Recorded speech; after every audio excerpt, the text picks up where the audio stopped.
Welcome to the API Mauritius and Indian Oceans Property Forum, set against the stunning backdrop of the Intercontinental Resort Mauritius.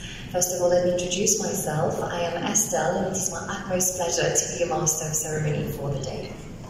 On behalf of the Africa Property Investment Events, API, I am delighted to extend a warm welcome to each and every one of you today. The Mauritius and Indian Oceans Property Forum provides a platform for insightful discussion and meaningful connections within the Mauritian real estate market. It's a space where industry professionals come together to exchange ideas, explore opportunities, and contribute to the growth and development of Africa's property sector. We are honored to have you all here today, and we do look forward to the enriching conversations and collaborations that lie ahead. Today's agenda will revolve around the theme of leading the future, building tomorrow's Africa. In this dynamic forum, we will explore innovative strategies and pioneering approaches aimed at shaping the future landscape of Africa's property sector. Together, we will delve into transformative ideas and visionary concepts to propel the continent towards a brighter and more prosperous tomorrow. What an amazing program. I do hope that you're ready to have a great day with us. Thank you for making the time to be here at the Intercontinental and for choosing to spend the day in our company. We would also like to thank our sponsors who made this event possible: Blue Mage, Elevent, JLL, Meeting, Belgium Capital, Radisson Hotel Group, Coffee Sea, IFC Edge, Marriott, TUI Blue, CLBS, your host, HDI Consulting, Lensco, Alliance Media, RLB Africa, Hoderi Africa, MTEL, Standard Bank, Sapphire Capital, Care Edge Ratings Africa, LISA, Hoderi Africa. Thank you all for choosing to be our sponsors for the day. Ladies and gentlemen, we start our insightful journey and we turn our attention to a critical and timely topic. Our first presentation will take a comprehensive 10,000-foot view of how geopolitics and shifts in interest rate policies are directing investment flows into Mauritius and the Indian Ocean region. Please welcome on stage the co-CEO of JLL Africa, Wayne Godwin. We can give him a big round of applause. Fantastic to be here. Always a pleasure to be in Mauritius and see a lot of friends and colleagues alike. Great, so I've got about 10 minutes just to really set the scene at a high level. It's a big topic, but really just to lay the foundation for the rest of today and what will be far more granular and insightful as we go along the journey. So I think when we talk about these sort of big macro themes, I think it's obvious that risks still persist, right? The big one being interest rates, and we're going to get into more detail on that. Geopolitics, you know, where the tensions are tend to shift a bit, but the overarching theme is that there's always tensions. This year we see it's the year of the election, 49% of the world's population voting, so really foundational and fundamental to what the next few years will look like from a global economy. Recessionary risks, yes, I think a lot of the bigger economies have gone through that and probably avoided it, but I think those risks still remain on the whole. Okay, so I think how do these big macro themes relate to sentiment and how investors are feeling? Because that's ultimately what drives investment. So quarterly we track investor sentiment and we ask them a very simple question. How do you feel, what do you think the real estate market will do over the next 6 months? Improve, stay the same, worsen? And you can see this sort of evolving trend as we've come out of COVID, that recovery, a bit more exuberant, still low interest rate environment, and then rising inflation, higher interest rates, worsening sentiment. Bit of a recovery through 2023, but largely flat, right? And then a little bit of a rebound through 2024 as we really expected to see interest rates starting to come down in the first half of the year, and they haven't, right? I think that's a reality that most of the market didn't quite foresee, But the fundamentals are still there. Inflation is down, therefore interest rates will come down. It's a question of when. So if we look at that sentiment by region, I think we can see it is a bit different. Asia Pacific, more positive than Europe and the Americas. Very much the geopolitics and interest rate story in the US and Europe kind of weighing down sentiment there. And yeah, good to get into the interest rate. So you can see very much at the top of the curve, very flat at the moment. Big question marks around when. I mean, now we see it very much in the second part of the year. The Fed kept rates the same last night. So nothing really, unexpected the first few months of this year. I think we realized late last year that the interest rates were going to stay higher for longer. Mauritius, although it doesn't have a forecast in there, you can see very much flat at the moment. And the big question, I guess, is how Mauritian policy rates follow global trends. So, of course, the big driver of this is inflation. We can see from a Mauritian inflation consumer price index through 2023, largely flat, right, and allowing inflation on the whole to come down through 2023. But a bit of a spike in Q1 2024 now. That's not necessarily too alarmist or something too unnatural. Often beginning of the years when labour prices or wages are adjusted upwards. So I think it's really important to sort of watch the next few months how that reacts, right? I think we're seeing it's an election year, a lot of infrastructure, a lot of investments, does bring inflationary risk. But I think from a global perspective, we understand inflation is on its way down, and that's broadly good for markets like Mauritius. On the whole. Great. All right, so when we talk about investment volumes and what are investors doing, you can see a bit of a mixed bag, right? So quarter on quarter, 2024 Q1 versus 23, up in logistics and industrial, which is important. That's the most liquid asset class out there. Up in retail, also important. Down across the board in the rest. To varying degrees, of course, and I think office and living kind of stand out as the biggest drops. Living, particularly multifamily, has been sort of very exuberant the last few years, so that's probably more of an adjustment than anything else. Where office, a bit more structural, a bit more fundamental, investors, occupiers really questioning what is the future of the office. And for some time, so that's definitely kind of played out in investment volume. So I think it's good to sort of unpack that. I mean, it's obviously a big part of real estate is the office. So if you look at net absorption levels, so gross leasing, you can see still way down on 2019 levels, but starting to make a bit of a recovery. But I think what's interesting is when you look at vacancy rates, still very much on their way up.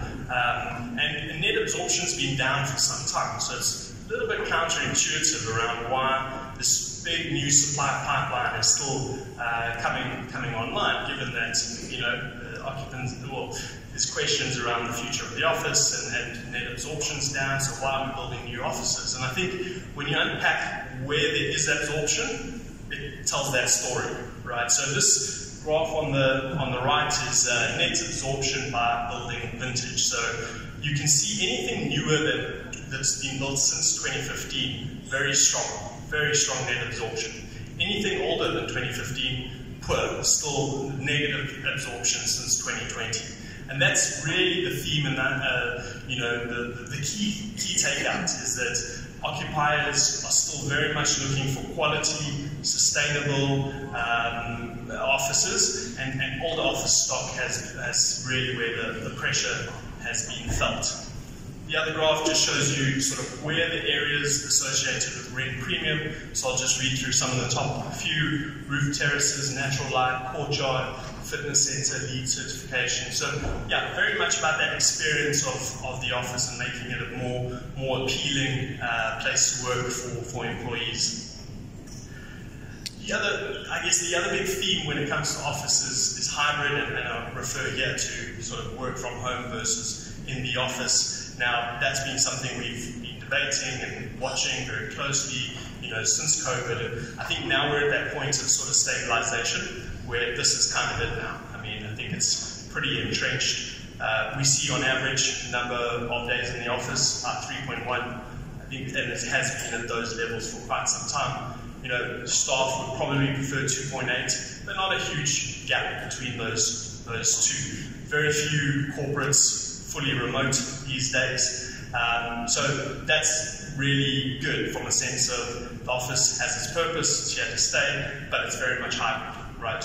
Very few going to go back to 5 days a week, although you can see obviously a lot more at 5 days a week versus those fully remote. Alright, so this graph sort of talks to the human experience within the office, right? So the top line, the red line, shows the importance of those factors for your employees, The bottom line shows their level of satisfaction with what is currently being offered, right? So the bigger the gap, the bigger the dissatisfaction.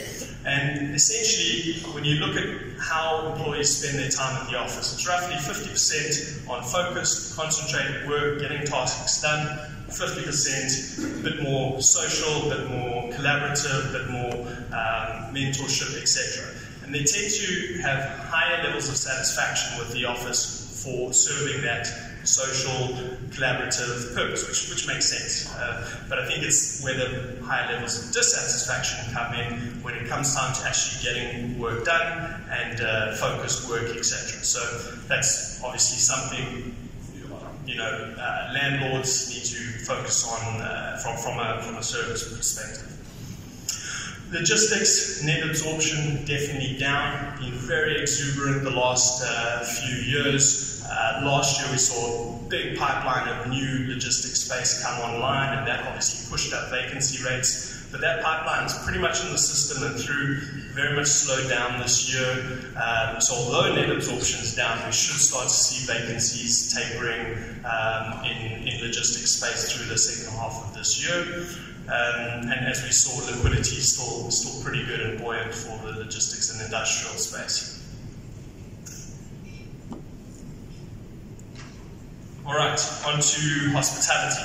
Obviously a theme very close to the hearts of many Mauritians. RevPAR, revenue per available room, up across the board now from 2019, and I think we're sort of at the point where we're going to have to stop using that as a reference, but you can still see in Asia Pacific down on those levels. Mauritius up, and we're going to talk to that. I think when you look at specific countries, and it's the only single country on that graph, a lot are at that sort of level and higher. In fact, the Middle East and Africa is at 31% there. But on the whole, it's a positive story. Tourism arrivals, similarly getting closer to 2019 levels. And we're going to unpack that in a bit more detail in this next slide, right, where we can see that evolution of tourism arrivals.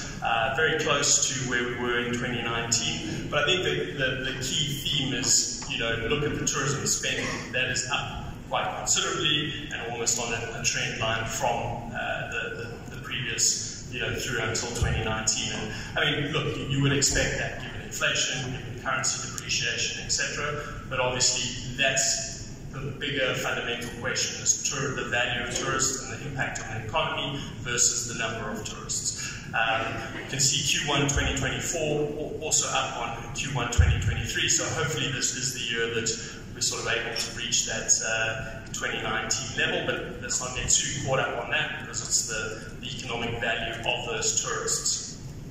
I think here's a good perspective on that same topic, right? If we look at 4 Indian Ocean markets, being Mauritius, Seychelles, Sri Lanka, Maldives, and we go back to 2015, right?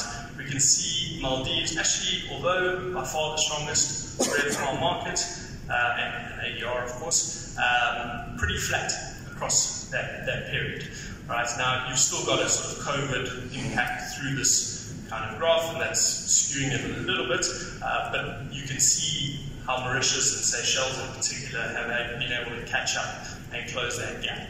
Mauritius still quite some way off of those levels, but last year Seychelles actually had a higher RevPAR than Maldives. Now, of course, not perfect samples, various other factors at play, but you can't sort of dispute that trend of catching up has been there, and that's positive.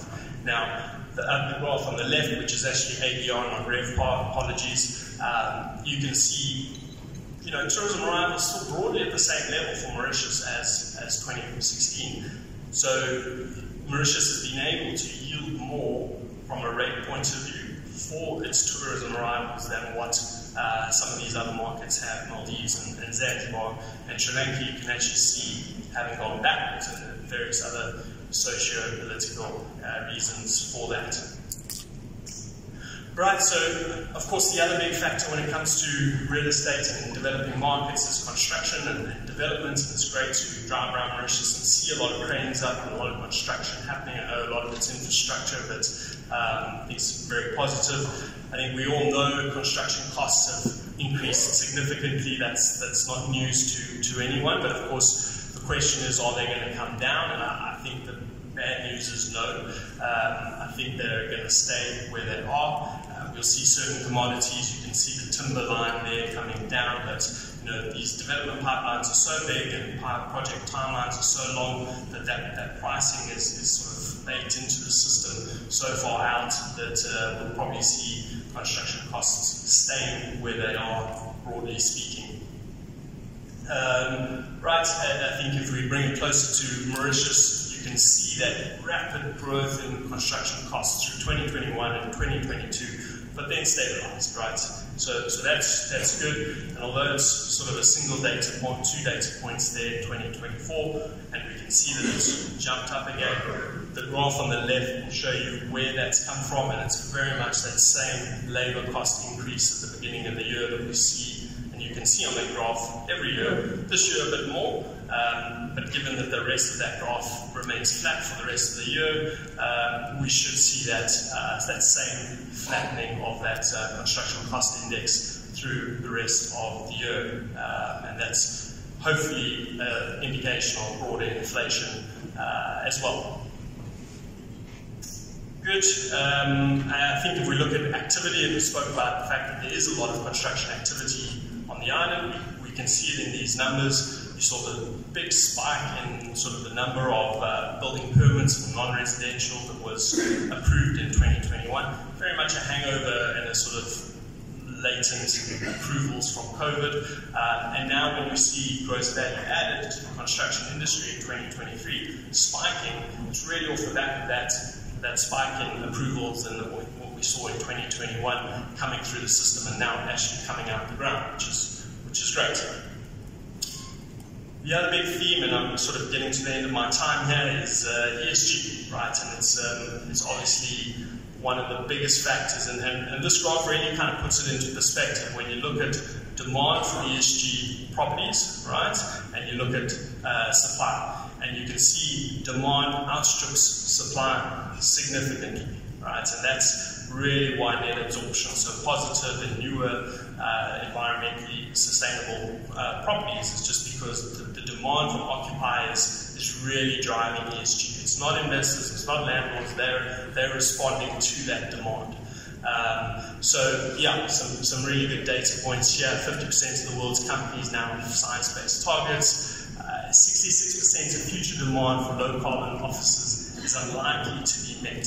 Right? So we're unlikely to even come close to meeting the demand for sustainable living properties. And I think in a sub-Saharan African context, we've sort of haven't been part of this trend broadly. And a lot of occupiers give their sub-Saharan Africa or African subsidiaries or a bit of a pass because the supply is not there, and therefore, okay, well, if we're going to have 1% of our stock not meeting these criteria, it's fine because that's a good reason. But that's even changing. It's going to soon become a sort of non-negotiable 100% criteria, and that's a huge opportunity for developers across Africa. AI, I think we all know it's so entrenched, becoming so entrenched in our lives. Such a big factor, so I thought let me just talk to, from a real estate perspective, a lot of the uses starting to really become part of our daily lives in real estate, whether it's underwriting, investment analysis, leasing, management, workplace experience. I think that makes sense, right? I mean, we're all in real estate in the room, that's why we're here. We've started to see this coming into our lives, so it's only natural that it's gonna follow through into real estate across the board. So definitely something to watch very closely. So yeah, that's it for me today. I think by all means go check some of this research on our website, and I'm here through the rest of the day to catch up, ask questions, chat, get your perspective on things. I'm very much looking forward to the rest of the day, and good to be here. Thank you, everyone. Right away, thank you for this very dynamic presentation, Wayne. Let's move on right away with our first discussion of the day. We're going to start the discussion on the theme of positioning of Mauritius real estate sector for the next 2 decades, with our esteemed moderator, Shamim Sukia, Managing Director of Partager Capital, and our distinguished panelists who anticipate an inspiring debate this morning. Please give a warm welcome to our panelist and moderator. Robin Ardin, CEO of Bloomage Property Fund, Naila Anumanji, CEO and Executive Director of Landscape Mauritius Limited, Sachin Moabir, Deputy Chief Executive Officer of Economic Development Board Mauritius, Nikki Quentin, Head of Investment Banking, Standard Bank Mauritius, and our moderator, Shamim Sukia. Please give them a big round of applause. Ladies and gentlemen, so quite a bit under pressure to be amongst the first speakers, of course, after Wayne's presentation. So once again, I will just introduce, this subject, so positioning of Mauritius real estate sector for the next 2 decades. And as panelists, so I'll distribute again. So our learned panelists, so we have next to my left, Naila Anumanji, CEO of and Executive Director of Landscape Mauritius Limited, Robin Ardin, CEO Bloomage Property Fund, Sachin Moabir, Deputy CEO of EDB, Economic Development Board of Mauritius, and of course we have Nikki Quentin, Head of Investment Banking, Standard Bank Mauritius. So, ladies and gentlemen, we'll be embarking like, just watching in the rear mirror, like 2-3 decades ago, how the real estate and construction sector, have evolved over those times. And of course, we'll be like trying to see how this sector will steer, its way amidst the, what Wayne has just described a bit about the uncertainty surrounding geographical parts of the world, and with upcoming challenges. So maybe I'll start with the first question, and of course any one of the panelists is welcome to answer. The Mauritian real estate sector, we know that has been quite a bit constant to keep up with jurisdictions around the world. Have in mind the likes of Dubai, the likes of India, South Africa, and elsewhere. And, has been booming since over 20 years, even sometimes bucking the general worldwide trend. So, I think government policies are very important to sort of create this space, the infrastructure, to let this particular sector, boom, arrive to where it is nowadays. So, what do you think? Which government policies or what government policies do you think have sort of contributed to this sort of booming environment? So maybe Sachin, do you want to? Yeah, please. Thank you, Shamim. Good morning, everyone. Maybe I start with from where you've ended your question, where we are now in terms of the real estate sector, construction sector. The real estate today represents 5% to our GDP. Construction 6% to our GDP. In terms of private sector investment, we are talking about 50% of the total private sector investment actually in 2023. When we see the total gross domestic fixed capital formation, it was 113 billion rupees, and real estate represented 53 billion. In terms of FDI, it's the same trend, 50 to 55% of the total FDI flows to Mauritius goes to real estate sector. And when we see why the real estate sector and which segment of the real estate sector, from policy perspective, we have always segmented the real estate sector into 5 classes. First, it's about the business park. And those business park, industrial parks, it started in the 1970s with the EPZ, and it evaluated. There has been an evaluation in the business park. The business park, the industrial parks, which is the cyber cities, to talk about the technopoles, the smart cities, the sustainable cities. So there has been an evolution over time, with a number of policies that will come again. Second, we have the warehousing part, the entrepôt trade, that was developed in the 1990s with the free port sector. So that was a logical development, progression, because with more export, we needed to have the free port sector and transshipment. Third, it's about, again, the gradual development of the different office space, the business parks. We see the development in the early 2000s of the urban cyber city, and that has been keep on going. Fourth, it's about the hotel real estate, and this has been developed over time, the hospitality real estate, with a number of schemes that were put back then by government to attract more and more hotels to invest in Mauritius. And the fifth category is about the residential development.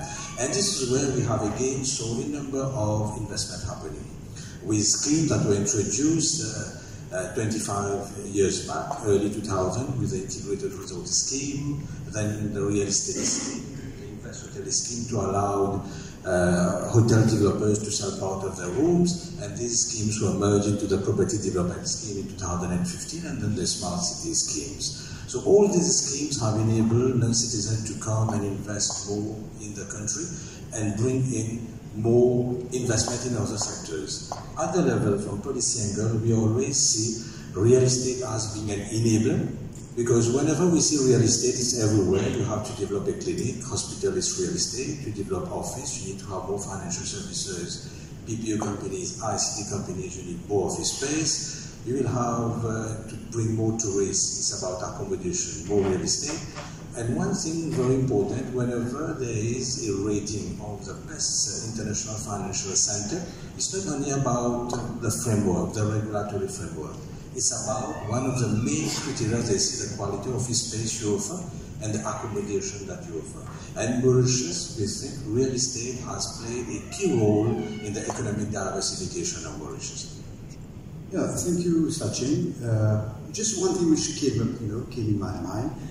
Just a small anecdote, for the audience. I do remember some years back, I was at a conference. I was in fact working at the Stock Exchange of Mauritius. I was the head of listing. I represented the Stock Exchange at an event. It was at Indaba Mining Conference. Maybe many of you will know about that conference, very famous conference about mining. And we were we had like a booth, and then, even the EDB was there, you remember, the BOI, because to the EDB. And there was, some guys from Mauritania. Mauritania, a bit of the west coast, if I'm not mistaken, quite a big country, a lot of mining.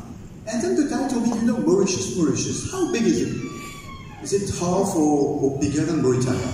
I said, we start with the same word, M, Mauritius, Mauritania, but we are very small. It's like 60 kilometers long, 40 kilometers wide. I told him, yeah, but you speak so much, there's so much you talk about yourself. I told him, why I was telling this is that, the way that Sachin has been, like we say in French, brosser le tableau autour de l'évolution, or the evolution of the sector. So quite a lot of things have been happening.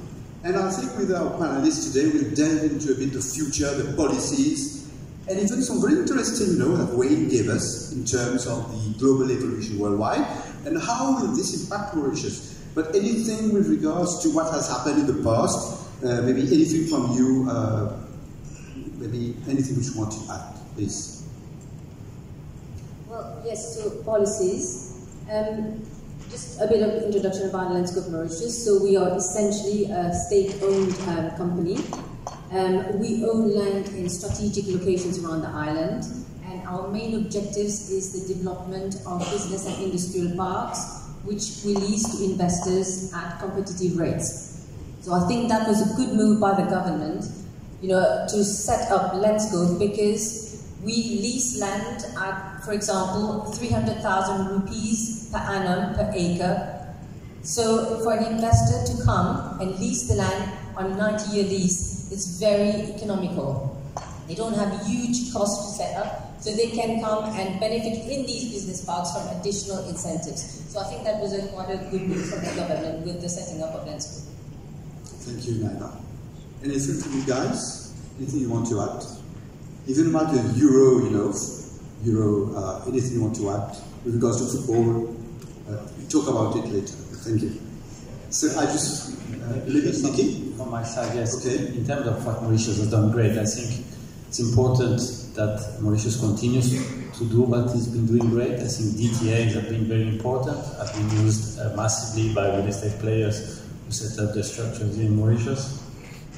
Aligning with international standards, I think the grey listing and the rapidity at which Mauritius managed to get out of that list, I think, is a testament of how focused the government is in implementing the right policies. And so, I think it's very important that it keeps its connectivity and its competitiveness versus jurisdictions like the UAE you mentioned, who's also trying to put themselves on the map. Thank you very much, Nikki. So I'm just watching, each and every time watching my watch, because I've been like, under pressure just to keep it within 40 minutes. So maybe we'll move, before I move to the next question, very rapidly, I think Sachin, you spoke about contribution of the sector, real estate, plus construction to GDP, hovering a bit more above the 10% mark. So just to let you know, because I think Wayne spoke a bit about the hospitality sector, but Mauritius' economy is quite diversified. With financial services, like myself, I'm from Partager Capital, so we are a corporate finance advisory firm. So cutting across, we offer our services to various sectors in the Mauritian economy, even in the region, sub-Saharan Africa. But the fact is that, financial services represent about, its contribution to GDP, it's about 14%. It's the highest, contribution to GDP. But within the sector, real estate and construction, so much has been happening, but it's a very good contribution to GDP. So the Mauritius economy is quite diversified. So we can move to the next question, and maybe I'll call upon you, Robin, right? So, the question is quite simple, based on what you've heard from Sachin and from Naila. So the future is yours. So I would like to ask you, so if we were to take a view on the next 2 decades, because we've spoken a bit about 2 or 3 decades ago, so what are the challenges that you believe the real estate sector will have to address in the coming years in order to remain, of course, competitive and also be a sector of choice for investors, not only Mauritius, especially with regards to international investors? Please, Robin. All right, thank you very much. You talked about your experience in Mauritania, and you said that Mauritians talk a lot, so I'm going to try to keep this very short. But before I start, I'd just like to seize the opportunity to thank API. I'd like to thank Murray and his team for organizing this event for the 2nd year running in Mauritius. I think this is pretty much testament of how attractive and how attractive really the Mauritian real estate is to not only Mauritius but beyond. So again, I don't know where you are, Mary, so thank you very much to you and your team. Now, to your point, Shamin, you talked about challenges. I'm going to say, if I may, I'm going to use the word trends rather. And I think 2 decades is a bit too long. I will talk about the trends and the challenges that we need to look at, we need to address as an industry now and the years to come in order to remain competitive. Interestingly, my daughter right now is doing a presentation on sustainability at school. So I'm going to be, as we say in French, solidaire, and I'm going to start with sustainability and energy transition. So I think these are going to be paramount for the industry going forward. As you all know, the built environment globally represents nearly 40% of total carbon emissions, 30% of that coming from embodied carbon in construction, and the remaining 70% coming from building operations. So clearly the industry has to reduce its carbon footprint, but it's not just about construction, but it's across the value chain. And there are lots of good things happening all around the world which we need to inspire ourselves from. In fact, you talked about policies, etc. I think the budget caters for that. The 2024-2025 budget caters for that as well. I can think of the Building and Construction Authority of Singapore, which is aiming to have 80% of their buildings classified as green by 2030. That's pretty ambitious, and I believe that it's just a question of time for us in Mauritius to have similar kind of targets. So it is imperative that we as an industry stay ahead of the curve. We need to ramp up investments in energy efficient buildings, in energy efficient technologies, and renewable energy sources. And I have to say that I'm not thinking just about new build here. I'm also talking about the existing, the older buildings. Wayne in his presentation talked about absorption, and he showed us that absorption was quite significant for buildings which have been built in 2015 and after. So we have a lot of buildings that are here which have been built before 2015. So we need to look after these buildings as well, and I believe that retrofitting, repurposing, reuse will have to be pretty much high on our agenda going forward. We at Bloomage, for example, last year we repurposed a building in Tamara, an old unoccupied building, and we repurposed that rather into a state-of-the-art healthcare facility. We also inaugurated recently our first LEED certified building, the Rubik at Mocha, and we are also very rigorously working on the energy transition of our existing portfolio. The good news is that we are not the only ones doing that. Our peers are equally looking at energy transitioning. Some are even ahead of us, and that's really good. So now the challenge is really to ramp up the effort, because sustainability and energy transition is no longer, in my view, an option. It is imperative for long-term sustainability. If I have time, I'd like to make two more points. One is with regards to demand. I think demand is shifting, and we as an industry need to understand what these shifters are. We see, for example, that demographic changes are shifting demand. We see that preferences, and I'm thinking here of the younger generation, is also shifting demand. I would add to that affordability concerns. So we as an industry need to be wary of these demand shifters. We need to understand them. We need to incorporate them in our design, in our thinking, in our methodologies, so that we can remain successful. Wayne talked about technology. There was a nice slide with a number of boxes with how AI is being used. I think indeed technology is really disrupting real estate at an unprecedented pace. What we're seeing today is only the tip of the iceberg. It's in its infancy. What we're seeing today is real estate management softwares with a little bit of RPA integrated in them. We're seeing BIM in project development. We're seeing IoT being used more and more, but not extensively. And what we haven't seen in this part of the world is large-scale automation of property management and asset management processes. We haven't seen, at least I haven't, blockchain platforms for increased security and transparency in real estate transactions. We haven't seen the widespread use of Gen AI. We know a bit of ChatGPT and probably Claude, but we're not using yet Gen AI widely, whether it's in conception, concision, or even data analytics. So these things are coming, and they're coming really, really fast. And if we are not early adopters, we're going to be left out of the bandwagon. And I guess Wayne and his team will not be holding conferences in Mauritius anymore if we don't do that. One last point, if I may. I think The other thing we need to really, as an industry, look at is the development of competencies and capabilities. We, in my humble opinion, we have a bit of a problem when it comes to real estate in this region. And what I mean by that is, for us, for a lot of us, at least for a lot of people, real estate all too often is equated to either construction or brokerage. We, with due respect to our friends from construction and brokerage, we're way wider than this. And it is imperative that we change this perception if we want to attract talent. We also need to retain our talent, we need to develop our talent. So what I'm trying to say here is that there is probably a wider education topic that as an industry we need to look at.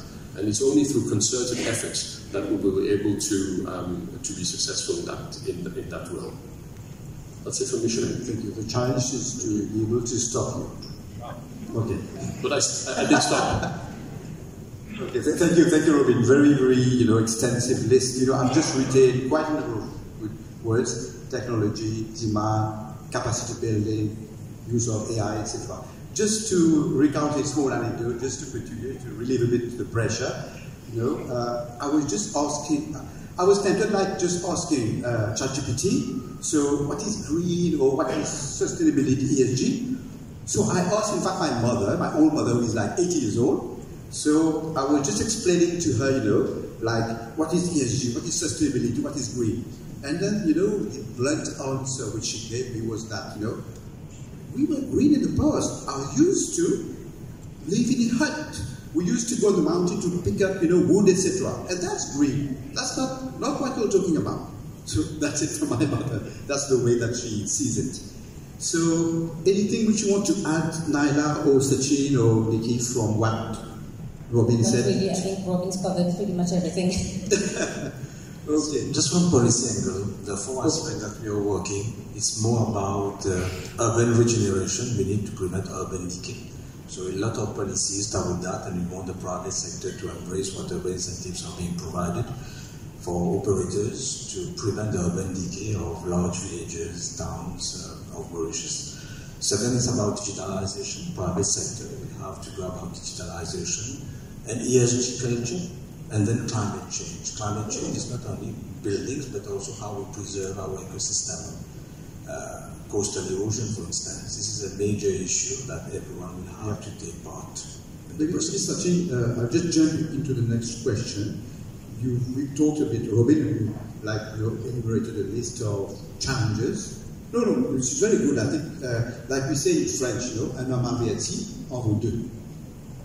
Just to translate it in English, if you want to translate it in English, so, okay. I need ChatGPT for that. When you just warn somebody, a man who is warned, so it's like you've done it for two, right? It's a bit like this. So, what are the policies, based on what you've said, or what Robin has covered, so what policies do you think the government of Mauritius should take for the next 2 decades to keep the tempo and position the Mauritius real estate sector, again, to attract foreign real estate investors and players? So, Naila, do you want to take it? All right, thank you, Shamin. So, like you've said, Mauritius has consistently bucked the trend. So, for example, even cities like London have suffered and have gone into recession, their real estate sector, but Mauritius has maintained an upward growth since the 2000s, I think. So, what should we do to maintain this tempo for the next 20 years? I think the biggest challenge, which Robin hasn't mentioned, is our population challenge. For example, in Mauritius, at the moment, we've got a population of around 1.3 million people. And correct me if I'm wrong, Sachin, but we've got about 60,000 expats. So, for any real estate project to work, as you know, we need critical mass. No one would come and invest in Mauritius if you don't have the critical mass. So I think going forward, we've been very good in opening up the economy under restricted schemes. I think if we want to go to the next level of growth, it's very important that we open up our economy even further. I mean, you just need to look at cities like Dubai and Singapore to see what the opening up of the economy has done to the cities. Just as an example, in Singapore, they've got 1.6 million people living there as expats. That's 30% of their total population. So, although we haven't done badly with 60,000 expats, I think we can do more and we should do more. You know, no one will come and build if you don't have sufficient offices, sufficient accommodation. So, for the next 2 decades, I think there's a reflection already with the level, at the level of EDB and the government. How can we open the economy more while protecting the locals? The other thing, we have aging population, we have low birth rates, we have young graduates leaving the country, so it's important that we allow talents, professionals, young entrepreneurs to come in Mauritius kind of in an unrestricted manner. The other thing I would say is, and which is quite important, is ease of doing business. I mean, there is no point inviting people to invest in Mauritius when ease of doing business is not here. I mean, we are developers ourselves. Although we are a state-owned entity, we do have to go through the usual process. And while I would agree that we have made huge improvements in our licensing and permit obtention, we still have a long way to go. It's a battle every day. Sachin knows because I'm always calling him. And we get desperate calls from our tenants, our lessees, and say, please help, you know, my bill at BLUP, I've applied for my permit application. 6 weeks ago, it was supposed to be given to us in 2 weeks' time. I don't know what's holding it up. Please help. So if we want, we are putting out the red carpet for investors. We need to improve our ease of doing business. I mean, you know, I'm going through it at the moment, and it's frustrating. That's good. It's good to say the truth sometimes. Yeah, no, I mean, we are all aware of it, and EDB and Landscope, you know, luckily we are developers, so we feel the pain and we can feed back the information to the government and to the necessary authorities.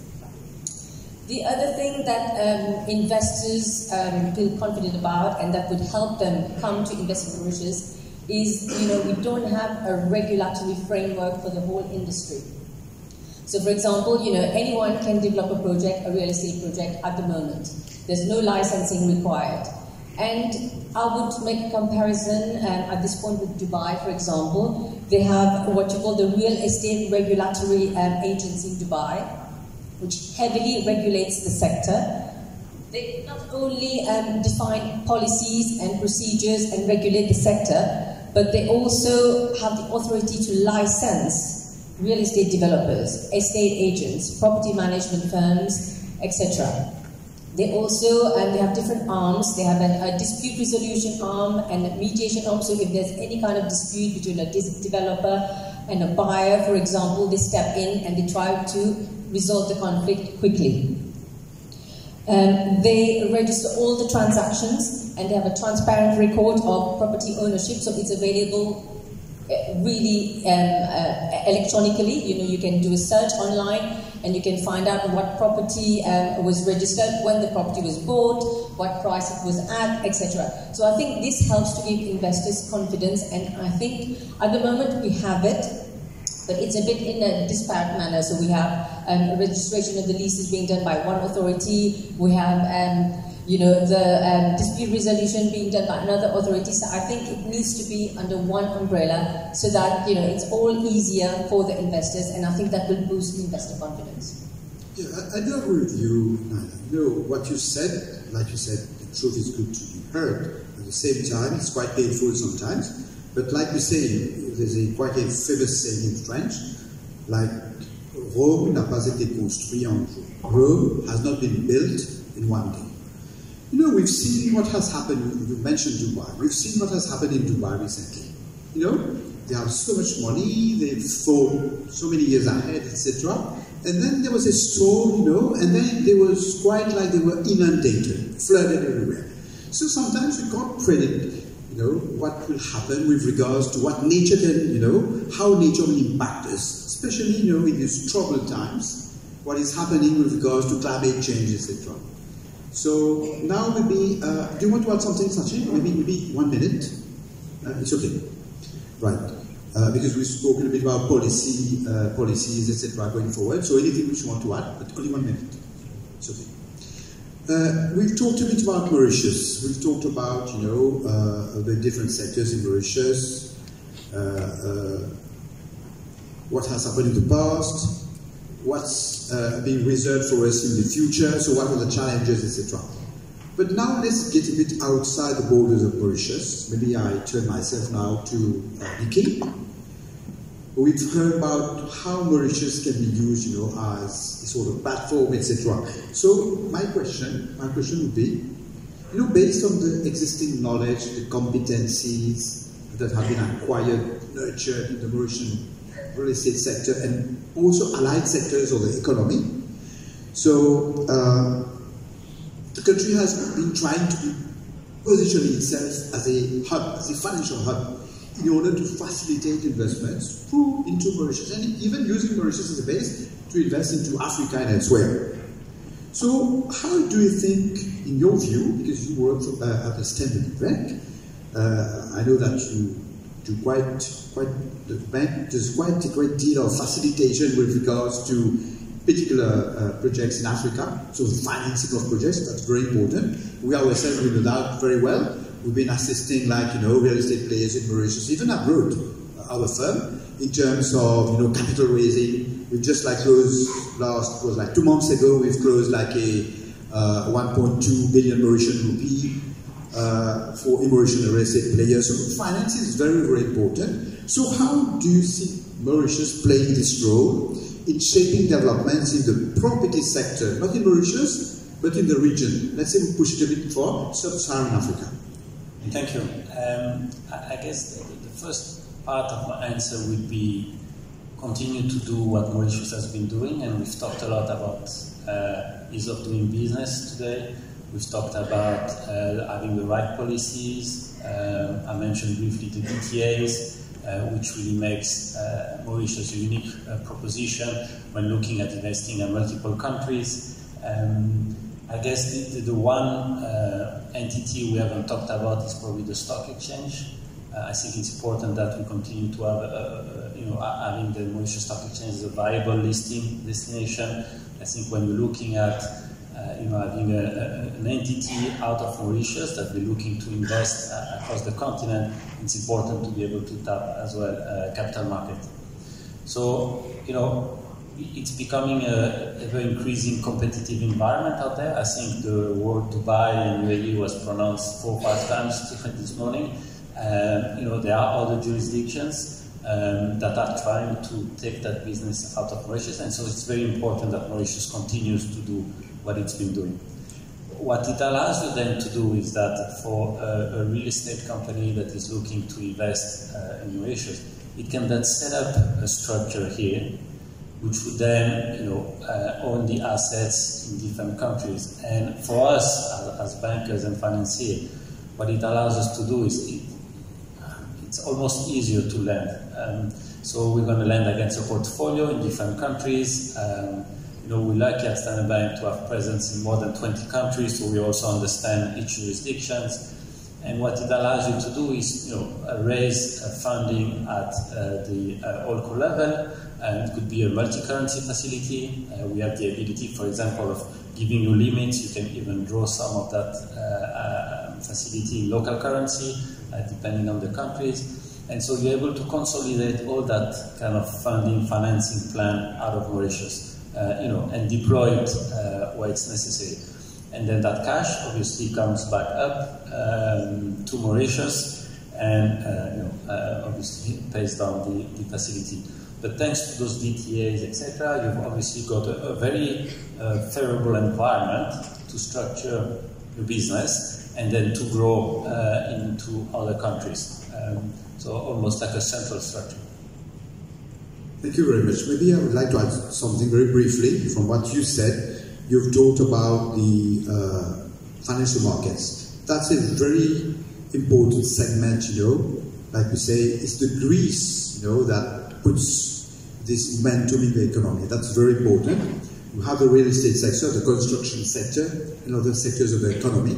but the finance part, the financial market part, is very important. How do we muster, the finances in order to be able to of course, put all those money into, motion and then make these projects happen? We've done that in Mauritius, but more importantly, we need to muster, give the confidence, give the trust, attract financiers, attract investors, international investors, to allow, developments to happen next door. Because Mauritius, should be used, and I agree with you, Naila, about the ease of doing business, not only in Mauritius, but through Mauritius. That's very important. So we are left with 8 minutes. We'll have to give some, we'll have to give 1 minute. Well, I think I have time it here. So maybe we will have to call upon, the diligence of the. Maybe we'll just stop here, if not mind. I'll turn myself to the audience. So any questions from you, please? Happy to listen. Please.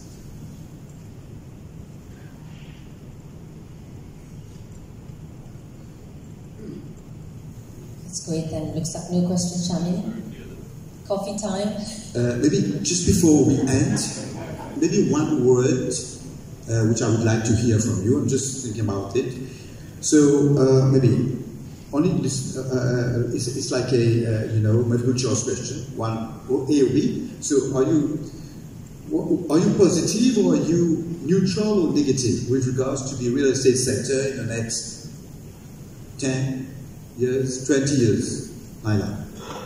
I'm positive, but as you know, this year is election year. So it depends on government policies. I mean, this government has been really good about promoting real estate. So positive, but depending on elections. So positive. Robin? I'm positive too. Having said that, there are challenges which we need to address, and as I said earlier, we need to address them now. Okay. That's it. At the level of EDB, we have more than 300 billion rupees of projects, mainly real estate.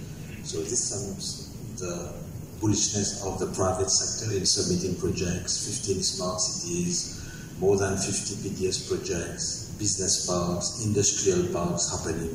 So we are very positive for the next 10 years. So positive, 300 billion rupees, you said? So it's like $8 billion approximately, right?